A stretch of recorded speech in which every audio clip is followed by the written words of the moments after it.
बिस्मिल्लाहिर्रहमानिर्रहीम। एलिक खान तुर्किस्तानी इर्द गिर्द की छोटी छोटी रियासतों को साथ मिलाकर सुल्तान महमूद गजनवी की बढ़ती हुई ताकत को ख़त्म करना चाहता था। कई बार सुल्तान महमूद को उसके खिलाफ लड़ना पड़ा।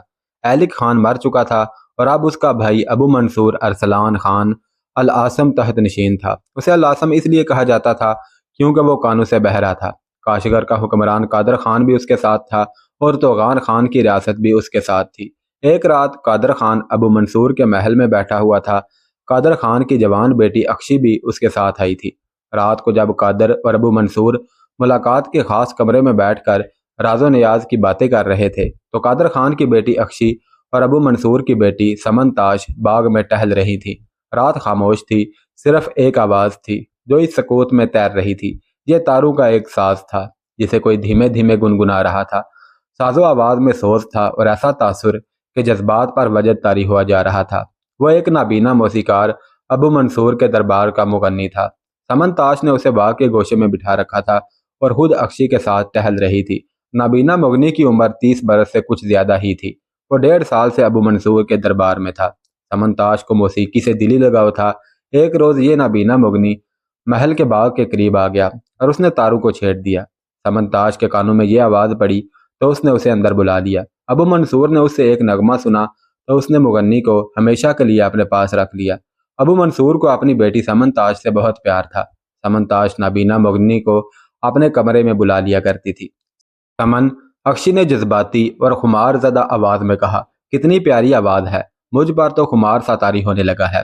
समन ताज ने कहा कि यह मौसीकार नाबीना है, आंखों के नूर से महरूम पैदा हुआ था मगर कुदरत ने सारी कमी उसकी आवाज़ में पूरी कर दी है। अब्बा जान इजाज़त नहीं देंगे वरना मैं इस मुगन्नी को सुल्तान महमूद के दरबार में ले जाना चाहती हूँ।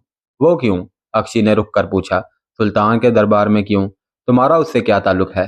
समन ताज ने कहा, जो एक मुसलमान का मुसलमान के साथ होता है। मैं इस नाबीना मौसीकार की आवाज़ और साज से सुल्तान के दरबार में अपनी अकीदत का इजहार करना चाहती हूँ। तुमने सुना नहीं कि वह हिंदुस्तान में कितने बुत खाने तोड़ आया है और कितने महाराजों को अपना मती बनाकर आया है? अक्षी ने पूछा, इसकी तुम्हें क्या खुशी है? सुल्तान हमारे और तुम्हारे खानदान का दुश्मन है। वो जो हाथी घोड़े और जो जंगी कैदी और असलहा साथ लाया है वो सब हमारे खिलाफ जंग में इस्तेमाल करेगा। तुम शायद अपने खानदान की तारीख से वाकिफ नहीं हो। समनताश ने कहा कि मैं अपने खानदान की तारीख से बहुत अच्छी तरह वाकिफ हूँ, इसीलिए सुल्तान महमूद की मोतकिद हूँ। सुल्तान हमारा दुश्मन नहीं है बल्कि हम दोनों के खानदान उसके दुश्मन हैं। सुल्तान इस्लाम का अलमबरदार है और बुत शिकन है। तुम नहीं जानती कि उसने हिंदुस्तान में कितने महाराजों को शिकस्त दी है, लेकिन वहां हुकूमत करने के लिए वहां तख्त पर नहीं बैठा। अक्षी ने बड़े प्यार से कहा कि इसकी वजह यह है समन कि वो ज़रो जवाहरात हासिल करने के लिए हिंदुस्तान जाता है। अब वो दिरहमों जवाहरात को हाथियों पर लाद कर लाया है और उसने ये मालो दौलत अपनी फौज के सिपाहियों में तकसीम कर दिया है। वो हमें अपना गुलाम बनाने की तैयारी कर रहा है। समनताश ने कहा कि मैं सुल्तान की लोंडी भी बनने के लिए तैयार हूँ। अक्षी ने कहा कि तुम में खानदानी गैरत नहीं रही। तुम एलिक खान की भतीजी हो जो सुल्तान के खिलाफ लड़ता रहा है। तुम्हें अब्बा ने नहीं बताया है? समनताश ने कहा कि चचा एलिक खान सुल्तान के खिलाफ लड़ता रहा है और हर मैदान में सुल्तान से शिकस्त खाकर भागता रहा था। यह बात मुझे अब्बा बताएंगे क्या? वो बहरे हैं, उनके कानों में हक की आवाज़ नहीं पहुंचती। वो इसी को सच समझने लगते हैं जो उनके कानों में डाला जाता है। अक्षी ने कहा, समन, क्या तुम अपने बाप को अहमक समझती हो? मालूम होता है कि अल्लाह ने तुम्हें गैरत और अकल की जगह भी हुस्न ही दे दिया है। कम अज कम गजनी और हिरासान में तुमसे ज्यादा खूबसूरत लड़की कोई नहीं होगी, लेकिन तुम अकल से आरी हो। समनताश ने कहा, मगर मेरे अतालीक अकल से आरी नहीं है। तुमने मेरे सफ़ेद रीछ अतालीक को देखा है। वह इल्म और तजर्बा का समंदर हैं। वो मुझे मेरे ख़ानदान की तारीख सुना चुके हैं। उन्होंने मेरे अब्बा के मुतालिक कहा कि उनमें तदब्बुर नहीं है। मैंने कहा कि उनकी मजबूरी है कि वो सुन नहीं सकते। अतालीक ने कहा कि जो कोई तख्त पर बैठकर सर पर ताज सजा लेता है वो बहरा हो जाता है। वो समझता है कि वो सुन रहा है मगर सच और हक बात सुनने के लिए उसके कान बहरे हो जाते हैं। वो समझता है कि वो देख सकता है मगर उसे हकीकत नजर नहीं आती है। वो समझता है कि उसका दिमाग सोच रहा है मगर दिमाग पर किसी और का असेब सवार होता है। समन ने कहा, अक्षी, मेरा तालीक ने कहा कि तुम्हारा चचा एलिक खान बहरा नहीं था, वो सोच और अक्लो दानिश का मालिक था। मगर उसने अपने दिमाग पर गजनी को फतह करने और सुल्तान को कैद करने या कत्ल करने का भूत सवार कर लिया था। उसके जो कान सुन सकते थे वो बहरे हो गए, आंखें जो देख सकती थी अंधी हो गई, और अकल पर सुल्तानी की हवस का पर्दा पड़ गया। ऐसे हुक्मरान को झूठ बोलने पड़ते हैं। तुम्हारे चचा अलीक खान ने भी अपनी रियाया से झूठ बोले, अपने दोस्तों से झूठ बोले, मस्जिदों में झूठ बोले, कुरान हाथ में लेकर झूठ बोले। अपनी रियाया से कहा कि सुल्तान महमूद डाकू और लुटेरा है, वो अपनी सुल्तनत को वसी कर रहा है। अलीक खान ने झूठी गैरत की कस्में खाई और अपनी फौज को भड़काकर भाई को भाई के खिलाफ लड़ाया। इस्लाम की अस्करी कुव्वत कमजोर हो गई और कुफार के हाथ मजबूत हो गए। अक्शी मेरे तालीक ने कहा था कि अगर सुल्तान सुल्तनत की वुसअत चाहता तो उसके पास इतनी फौज है कि वो इन छोटे छोटे हुक्मरानों को, तुर्किस्तान के खवानीन को अपना मोती बना चुका होता। लेकिन उसकी नज़र कुछ और देख रही है, उसका जुनून कुछ और है। मोहम्मद बिन कासम जो इस्लाम हिंदुस्तान लेकर आया था उस पर कुफर के साए पड़ गए हैं। सुल्तान को ख्वाब में बशारत हुई थी कि हिंदुस्तान में इस्लाम की टिमटिमाती हुई शमा को रोशन करे सुल्तान के पीरो मुर्शिद शेख अबुल हसन हरकानी हैं। वो गैब दान तो नहीं हैं, मगर इल्मो अमल और ईमान की रोशनी उन्हें वो कुछ दिखा देती है जो बेसमझ और कम अकल इंसानों को नजर नहीं आता। शेख हरकानी ने सुल्तान से कहा कि कुफर और अपनी कौम के गद्दारों का खात्मा कर दो। मेरे अतालीक ने कहा है कि जब भाई भाई से लड़ता है तो जमीन का जर्रा जर्रा कांप जाता है, आसमान आंसू बहाता और फरिश्ते रोते हैं। अक्शी ने समन ताश का खूबसूरत चेहरा अपने दोनों हाथों में लेते हुए आंखों में आंखें डालकर बहुत प्यार और लाडले अंदाज में कहा, समन, तुमने पहले कभी ऐसी बातें नहीं की थी। इस उम्र में ऐसी संजीदा बातें करना तुम्हें अच्छी नहीं लग रही हैं, और तुम्हारा अतालीक तुम्हें कितनी गलत बातें बता रहा है। वो तुम्हें इसी कम उम्री में दरवेश बना रहा है। ऐसी खूबसूरत रात, ऐसा वजद भरा नगमा, तुम कितनी बदजोक होती जा रही हो समन। समन ताश ने कहा, मैं बदजोक नहीं हूँ। ये नाबीना मौसीकार जो दरबारी रुतबा हासिल किए हुए है, ये मेरे ज़ौक़ की बदौलत है। मैंने रूह की जिस रोशनी की बात की है वो मुझे मेरे अतालीक और इस मौसीकार के नगमों से मिली है। मैं महसूस करती हूँ कि इसके साज के तार कुछ कह रहे हैं, इसके तरन्नुम में मुझे एक पैगाम सुनाई देता है। अक्षी ने पूछा, क्या है वो पैगाम? समन ताश ने कहा कि मुझे मालूम नहीं, मैं अभी समझी नहीं। नाबीना मौसीकार तारों पर आहिस्ता आहिस्ता मजराब चला रहा था।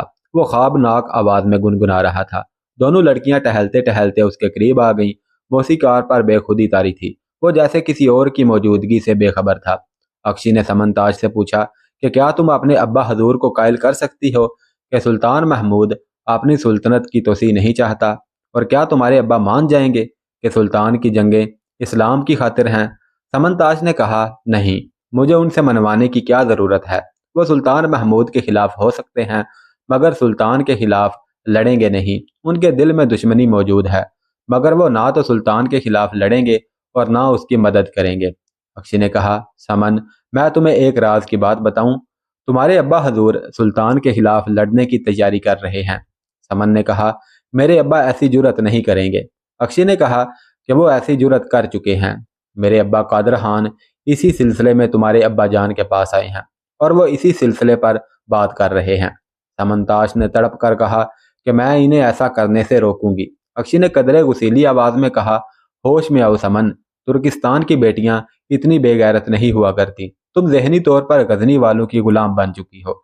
नाबीना मौसीकार के तार इतनी जोर से झुंझाए जैसे उसका हाथ कांप गया हो और मिजराब से बेकाबू हो गया हो। तार खामोश हो गए। मुगन्नी की आवाज रात के सकूत में तहलील हो गई। अक्षी कह रही थी कि सुल्तान महमूद बहुत बड़ी ताकत बन गया है और अब वो तमाम तुर्किस्तान पर इसी तरह हमला करेगा जिस तरह उसने ख्वारज़म पर किया था। क्या तुम भूल गई हो कि ख्वारज़म शाह अब कौन है? अल्तनताश, और उसका नायब सुल्तान महमूद का मशहूर सिपा सालार अरसलान जाज़ब है। ये दोनों गजनी के कसाब हैं। उन्होंने हर उस आदमी को कत्ल करा दिया है जिसके मुतल्लिक उन्हें शक था कि यह गजनी का खैर ख्वाह नहीं। समनताश ने पूछा, अक्षी, हम दोनों के वालिद क्या करना चाहते हैं? अक्षी ने कहा कि दोनों मिलकर खरासान पर हमला करना चाहते हैं, कबल इसके कि सुल्तान को इसकी इत्तला मिले खरासान को अपने कब्जे में करना चाहते हैं। समनताश ने पूछा कि जब सुल्तान जवाबी हमला करेगा तो उसका मुकाबला कौन करेगा? अक्षी ने जवाब दिया, मेरे अब्बा कादर खान, तुम्हारे अब्बा मंसूर खान और बुहारा का हाकिम अलप्तगीन का भाई तोगा खान। तुर्किस्तान के तमाम उमरा को एक मुहाज पर इकट्ठा किया जा रहा है। समन ताश हंसने लगी और हंसती ही चली गई। उसकी हंसी में बचपन का अंदाज था और उसकी हंसी में तंज भी शामिल था। बोली कि क्या तमाम चूहे और छिपकलियां मिलकर शेर का शिकार करने लगे हैं? अक्षी ने कहा कि अगर शेर जिंदा ही ना रहा तो? समन ताश ने हैरान सा होकर अक्षी से पूछा कि जिंदा ही ना रहा का क्या मतलब? अक्षी ने कहा कि उसे हिरासान पर हमले से पहले ही गजनी में ही कत्ल कर दिया जाएगा। फिर चौंक कर बोली, तुम्हारा मौसीकार सो गया है या चला गया है? उसके साथ ही रात की खामोशी में साज की धीमी धीमी लरजती कांपती आवाज उभरने लगी और उसके साथ ही नाबीना मुगन्नी की मीठी मीठी धीमी धीमी आवाज उभरने लगी। अक्षी ने पूछा कि ये मौसीकार खामोश क्यों हो गया था? क्या ये हमारी बातें सुनने लगा था? समनताश ने कहा कि एक अंधे मुगन्नी से इतना खौफ, इसे अपनी मौसीकी के अलावा किसी और चीज से जरा भर दिलचस्पी नहीं है। अक्षी समन ताश को बाजू से पकड़कर परे ले गई और बोली, तुम्हें कुछ भी मालूम नहीं। सुल्तान के जासूस हर जगह फैले हुए हैं। मेरे अब्बा कादर खान अपने हाथ से 2 गजनी के जासूस पकड़कर जल्लाद के हवाले कर चुके हैं और सुल्तान के जासूस तुम्हारे यहाँ भी मौजूद हैं। समनताश ने कहा कि आंखों से महरूम मौसीकी में डूबा हुआ इंसान जासूसी नहीं कर सकता। तुम ये बताओ कि सुल्तान को कब और कैसे कत्ल किया जाएगा? अक्षी ने कहा कि इसका फैसला आज हो जाएगा समन। मुझे तो तुम्हारा अतालीक भी गजनी का जासूस मालूम होता है, वरना वह तुर्किस्तान के इतने बड़े दुश्मन को इस्लाम का अलमबरदार ना कहता। अगर तुम अपने अब्बा की जिंदगी चाहती हो तो अतालीक की बातों को सच समझना छोड़ दो। वो खरांट बूढ़ा तुम्हें गुमराह कर रहा है। समनताज की जुबान जैसे गुंग हो गई हो। अक्षी बोलती रही और वो सुनती रही। अक्षी समनताज कुछ घबराए हुए और उकताए हुए लहजे में बोली, मेरा ख्याल है कि अब हमें यहाँ से चलना चाहिए। अक्षी तुम चलो, मैं मौसीकार को उसके ठिकाने पर छोड़ने जा रही हूँ। अक्षी ने कहा, समन किसी मुलाजम को इसके साथ भेज दो। तुम खुद क्यों जाओगी? समनताश ने कोई जवाब ना दिया और मौसीकार की तरफ चल पड़ी। नाबीना मौसीकार को महल के करीब ही रहने को मकान दिया गया था। समन उसका हाथ पकड़े उसे उसके कमरे तक ले गई। रास्ते में वो कुछ ना बोली। समन मौसीकार के कमरे से निकलने लगी तो मौसीकार ने उसे रुक जाने को कहा। समन रुक गई। मौसीकार उदास लहजे में बोला, क्या आप शहजादी हैं और मैं आपका खादिम हूँ? एक बात कहूँ तो बुरा ना मानना शहजादी, मुझे यहाँ से चले जाना चाहिए। समन ने पूछा, क्यों? मौसीकार ने कहा कि कादर खान की बेटी मुझे जासूस कहा था, कहती थी कि मैं आप दोनों की बातें सुनने के लिए खामोश हो गया था। समन शहजादी, मुझे बादशाहों और सुल्तानों के साथ कोई दिलचस्पी नहीं है। मेरे लिए दुनिया कभी ना खत्म होने वाली तारीकी और आवाज़ें हैं। इसे मैं अपने नगमों से रोशन रखता हूँ। समनताश ने कहा, नहीं, तुम्हारे तार बड़ी जोर से झुंझाए और खामोश हो गए थे और तुम खामोश हो गए थे। इसीलिए उसने कहा कि तुम हमारी बातें सुनने के लिए खामोश हो गए हो। मुगन्नी ने कहा, कादर खान की शहजादी के मुंह से सुल्तान के कत्ल की बात सुनी तो मेरे हाथ कांप गए थे और मुजराब बेकाबू होकर तारों पर जा लगा और मेरी जुबान कांप कर खामोश हो गई। समनताश ने पूछा कि अगर सुल्तान कत्ल हो जाएगा तो कौन सी क़यामत आ जाएगी? मुगन्नी ने कहा कि सुल्तान हो या सिपाही, किसी को कत्ल नहीं होना चाहिए। मैं जानता हूँ कि आप सुल्तान महमूद को पसंद करती हैं। अगर सुल्तान कत्ल हो गया तो मुझ पर भी वही क़यामत टूटेगी जो आप पर टूटेगी। आपकी तरह मैं भी सुल्तान को इस्लाम का अलमबरदार समझता हूँ। समनताश ने कहा, लेकिन यहाँ किसी से भी इस बात का जिक्र ना करना। मौसीकार ने पूछा कि सुल्तान को कौन कत्ल करेगा, कब कत्ल करेगा? समनताश ने कहा कि मैं अभी इन सवालों का जवाब नहीं जानती, तुम आराम करो। जरा रुक जाओ शहजादी, मैं अब आराम नहीं कर सकूंगा, सो नहीं सकूंगा। समनताश ने कहा, तुम कर भी क्या सकते हो? तुम खाना जंगी रोक नहीं सकते, तुम सुल्तान को कत्ल होने से बचा नहीं सकते। मुगन्नी ने कहा, अगर आप मुझे कुछ बता दें तो मैं वक़्त से पहले सुल्तान को कत्ल के मुतल्लिक खबरदार कर सकता हूँ। समनताश ने हंसकर कहा, तुम बहुत जज्बाती हो, तुम भला गजनी कैसे जाओगे? मुगन्नी ने कहा कि गिरता पड़ता चला जाऊंगा, यहाँ मेरे शागिर्द हैं, जिसे कहूँगा वही चला जाएगा। समनताश ने कहा कि क्या तुम इस मामले में संजीदा हो? जो कह रहे हो वो करके दिखा सकते हो? मुगन्नी ने कहा कि आप बस राज की बात बता दें, बाकी काम मैं किसी से करा लूँगा। शहजादी साहिबा, मैंने सुल्तान के मुतल्लिक अपनी राय तुम्हारी राय सुनकर दी है। समन ने कहा कि किसी को पता ना चले कि हम दोनों के बीच क्या बातें हुई हैं। समनताश वहां से चली गई। समनताश ने अपनी माँ से कहा कि क्या अब्बा हजूर अपनी खानदानी रवायात को मरने नहीं देंगे? समन की माँ ने कहा, कैसी रवायात बेटी? समन ने अपनी माँ से कहा कि क्या आपको मालूम नहीं कि काशगर का खान अब्बा के पास क्यों आया है? खिरासान पर हमले की तैयारी हो रही है। कादर खान हमारे अब्बा को चचा एलिक खान के रास्ते पर दे जा रहा है। ہمارے خاندان کے ابھی پہلے زخم مندمل نہیں ہوئے، کیا آپ ابا کو اس خانہ جنگی سے روک نہیں سکتی؟ اتنے میں کمرے کا دروازہ کھلا اور سمن تاج کا باپ ابو منصور خان کمرے میں داخل ہوا۔ وہ بہت اونچی آواز میں سنتا تھا۔ وہ اپنی بیٹی اور بیوی کو دیکھ کر رک گیا اور انہیں بڑے غور سے دیکھنے لگا۔ سمن کی ماں نے کمرے کا دروازہ بند کر دیا۔ ابو منصور نے کہا، تم دونوں کے چہرے بتا رہے ہیں کہ کوئی خاص بات ہو رہی تھی۔ سمن تاج کی ماں نے اپنے شوہر کے کان کے ساتھ منہ لگا کر بلند آواز سے کہا کہ آپ ہمارے چہرے دیکھ رہے ہیں۔ اگر آپ ہماری آنکھوں میں جھانکیں تو آپ کو اسلام کے سپاہیوں کی لاشیں تڑپتی ہوئی نظر آئیں گی۔ آپ کو اسلام کا پرچم خاک و خون میں پڑا نظر آئے گا۔ آپ میری آنکھوں میں دیکھیں تو آپ کو ایک ہی مذہب کے بیٹے ایک دوسرے کا خون بہاتے نظر آئیں گے۔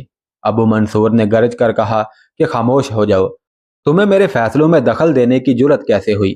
سمن تاج کی ماں نے کہا کہ جیسے اس وقت ہوا کرتی تھی جب میں جوان تھی، میرا حسن پرشباب تھا، میرے جسم میں دلکشی تھی اور چہرے کا حسن بھی تر و تازہ تھا، مگر اس کی جگہ ان 5 لڑکیوں نے لے لی ہے جو تمہارے پاس آئی ہیں، اور تمہیں یہ بھی نہیں معلوم کہ ان کو کس نے کس مقصد کے لیے تمہارے پاس بھیجا ہے۔ خدا نے تمہارے کان بند کر رکھے ہیں اور تمہاری عقل پر 5 لڑکیاں قابض ہو گئی ہیں۔ آپ سوچ نہیں سکتے، سمجھ نہیں سکتے۔ ان میں 2 لڑکیاں ایسی ہیں جو تحفے کے طور پر بھیجی گئی ہیں، پتہ نہیں وہ کس نے کس نیت سے بھیجی ہیں۔ ابو منصور نے کہا، لیکن جو اختیار تمہیں حاصل ہے وہ میں نے کسی اور کو نہیں دیا۔ تم نہیں جانتی کہ اگر ہم نے سلطان پر یہ ظاہر نہ کیا کہ ہم ابھی زندہ ہیں تو وہ ہمیں خوارزم کی طرح نگل لے گا۔ جانتی ہے وہ کتنا طاقتور ہو گیا ہے؟ سمن تاج نے کہا کہ آپ کو کس نے کہا کہ وہ آپ کو نگلنے کے لیے طاقتور ہوا ہے؟ یہ وہم ترکستانیوں کو ہے اور وہ آپ کو استعمال کر رہے ہیں۔ سمن تاج اور اس کی ماں سر توڑ کوشش میں تھی کہ ابو منصور اپنا فیصلہ بدل دے اور سلطان محمود غزنوی کے خلاف خانہ جنگی میں حصہ نہ لے۔ دونوں ابو منصور کو بولنے ہی نہیں دے رہی تھی۔ ابو منصور نے بھڑک کر کہا کہ خدا کے لیے میری بات بھی سن لو۔ قادر خان پر مجھے پورا بھروسہ ہے، میں اس کی بات رد نہیں کر سکتا کیونکہ وہ اپنی جوان بیٹی بھی اپنے ساتھ لایا ہے۔ اس کی بیوی نے کہا کہ یہ لڑکی جس طرح آپ کے ساتھ چپک کر بیٹھی تھی اور جس ناز و انداز سے آپ سے باتیں کر رہی تھی وہ میں دیکھ رہی تھی۔ کیا آپ ایک لڑکی کی خاطر اپنی فوج کے جوانوں کو غزنی والوں کے ہاتھوں ذبح کروا دیں گے؟ سمن تاج نے کہا کہ خانہ جنگی سے آپ نے یا آپ کے خاندان نے پہلے کیا حاصل کیا ہے جو اب حاصل ہوگا؟ اس کی بیوی نے کہا کہ آپ کا بھائی ایلک خان ایک ڈرے ہوئے مفرور حکمران کی طرح زندگی بسر کرتا رہا۔ اس کو شکست دینے کے باوجود بھی سلطان محمود غزنوی نے اس کی سلطنت پر قبضہ نہیں کیا تھا۔ ابو منصور کے ایک کان کے ساتھ اس کی بیوی نے منہ لگا رکھا تھا اور دوسرے کان کے ساتھ اس کی بیٹی سمن تاج نے منہ لگا رکھا تھا۔ دونوں چلا چلا کر اس سے باتیں کر رہی تھی اور سمجھا رہی تھی، مگر ابھی تک اس کے کان پر جوں تک نہ رنگی تھی۔ ابو منصور غصے میں آ گیا۔ اس نے چلا کر کہا کہ میری بات غور سے سن لو، میں مجبور ہو گیا ہوں۔ ایک طرف سلطان محمود ہے اور دوسری طرف قادر خان اور توغا خان۔ اگر میں ان دونوں کا ساتھ نہیں دیتا تو یہ دونوں میرے دشمن بن جاتے ہیں۔ اگر غزنی والوں کا ساتھ نہیں دیتا تو ان کی دشمنی کا سامنا کرنا پڑتا ہے۔ اس کی بیوی نے کہا کہ سلطان محمود سے صلح کر لیں۔ ابو منصور نے بھڑک کر کہا کہ نہیں، میں اپنی خاندانی دشمنی کو دوستی میں نہیں بدل سکتا۔ میں سلطان سے اپنے خاندان کی بے عزتی کا انتقام لوں گا۔ اب میں کسی طرح بھی پیچھے نہیں ہٹ سکتا۔ ہم نے منصوبہ بھی تیار کر لیا ہے۔ سمن تاج نے طنزاً کہا کہ جس میں سلطان محمود کا قتل بھی شامل ہے۔ ماں بیٹی نے ایک دوسرے کی طرف دیکھا۔ سمن نے اپنی ماں سے دھیمی آواز میں کہا کہ ماں، اپنا رویہ بدل لو اور ان سے معلوم کرو کہ ان کا منصوبہ کیا ہے۔ ابو منصور بھڑک رہا تھا۔ سمن تاج کی ماں نے فوراً اپنا لہجہ اور رویہ بدل کر ابو منصور سے کہا کہ اگر آپ نے منصوبہ تیار کر لیا ہے تو پھر میں آپ سے یہی کہوں گی کہ اب آپ پیچھے نہ ہٹیں، ہم آپ کی حوصلہ افزائی کریں گی۔ آپ نے کیا پلان تیار کیا ہے ہمیں بھی بتا دیں تاکہ ہم بھی منصوبے کی کامیابی کے لیے کچھ کر سکیں۔ ابو منصور مسکرا پڑا اور اس نے خراسان پر اپنی توغا خان اور قادر خان کی مشترکہ فوجوں کے حملے اور سلطان محمود کے قتل کے منصوبے کی بھی مکمل تفصیل بتا دی۔